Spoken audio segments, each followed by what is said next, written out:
رمضان مبارک کا مہینہ ہے اور اس کا ایک عشرہ گزر چکا ہے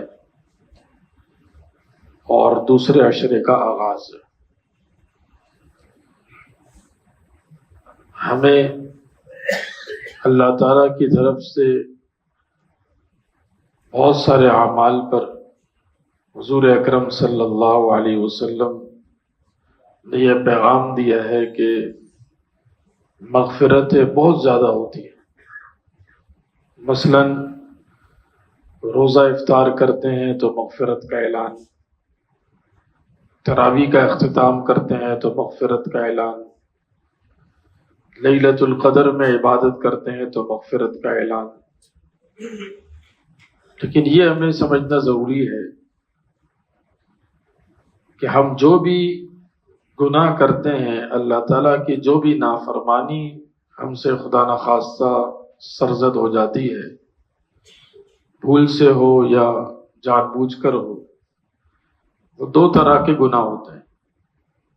ایک کو کہتے ہیں صغیرہ گناہ اور ایک کو کہتے ہیں کبیرہ گناہ۔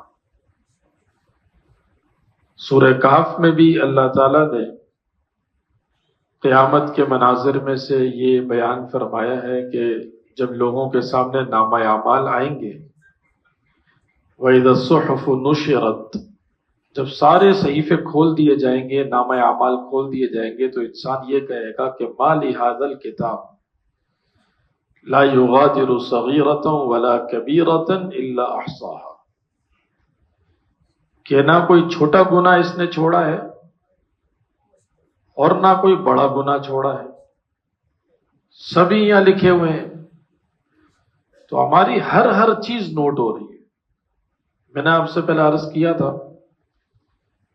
کہ دنیا جتنی بھی ترقی کر لے، ابھی تک کوئی ایسے آلات ایجاد نہیں ہوئے کہ ہم کسی بھی حساس مقام پر جا رہے ہیں اور وہاں اگر کیمرے لگے ہوئے ہیں تو وہ کیمرے ہماری حرکات کو تو نوٹ کریں گے، ایک حد تک ہماری بات کو نوٹ کریں گے، ہر بات بھی نوٹ نہیں ہو سکتی، لیکن ہم جو سوچ رہے ہیں، اگر خدا نخواستہ کسی جگہ پر بیٹھ کر کوئی بندہ غلط منصوبہ بنا رہا ہے وہ دل میں، تو وہ تو نوٹ کرنے والا کوئی بھی کیمرہ ایجاد نہیں ہوا۔ لیکن اللہ تعالیٰ کی اتنی بڑی قدرت ہے کہ اللہ تعالیٰ نے ان تینوں چیزوں کو نوٹ کرنے کے بارے میں ہمیں فرمایا کہ ان اللہ بما تعملون بصیر، سمیع، اور ان اللہ علیم بذات الصدور، کہ جو تم کرتے ہو وہ بھی اللہ دیکھ رہا ہے، جو تم کہتے ہو وہ بھی اللہ سن رہا ہے، جو تمہارے دل میں خیال آتا ہے وہ بھی اللہ کو معلوم ہے۔ یعنی اللہ تعالیٰ کی طرف سے جو نگرانی ہے وہ ایک حساس نگرانی ہے۔ تو ہمارے چھوٹے گناہ جو ہیں، صغیرہ گناہ، وہ تو رمضان میں اتنے معاف ہوتے ہیں، ہر جگہ، ہر مقام، افطار کے وقت، تراویح کے وقت، نمازوں کے وقت، سحری کے وقت، تہجد کے وقت، لیلۃ القدر میں، آخری عشرے میں معافی ہی معافی ہے۔ اس لیے کہ آپ نے دیکھا ہوگا ہلکی پھلکی دھول ہوتی ہے نا، تو جب تیز ہوا چلتی ہے تو وہ دھول کو اٹھا کر پھینک دیتی ہے۔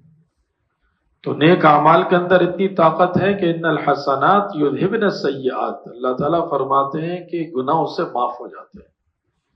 لیکن ایک ہوتے ہیں کبیرہ گناہ۔ کبیرہ گناہ کے لیے توبہ اور استغفار ضروری ہے۔ رمضان کے مبارک مہینے میں ہمیں ہر نماز کے بعد، افطار میں بھی، تہجد میں بھی، فرائض کے بعد بھی توبہ اور استغفار کا اہتمام کرنا چاہیے۔ توبہ کہتے ہیں اللہ تعالیٰ سے رجوع کرنا، اپنے سابقہ گناہوں کی معافی مانگنا۔ ہر انسان گناہ گار ہے۔ حضور اکرم صلی اللہ علیہ وسلم نے ارشاد فرمایا کہ ہر بنی آدم خطا کار ہے، لیکن وہ گناہ گار بہت اچھا ہے جو اپنے گناہ کے بعد اپنے گناہ سے توبہ کر لیتا ہے۔ یہ نبیوں والی صفت ہے۔ شیطان سے غلطی ہوئی، آدم علیہ السلام کو سجدہ نہیں کیا، اللہ تعالیٰ نے فرمایا غلطی کی تم نے،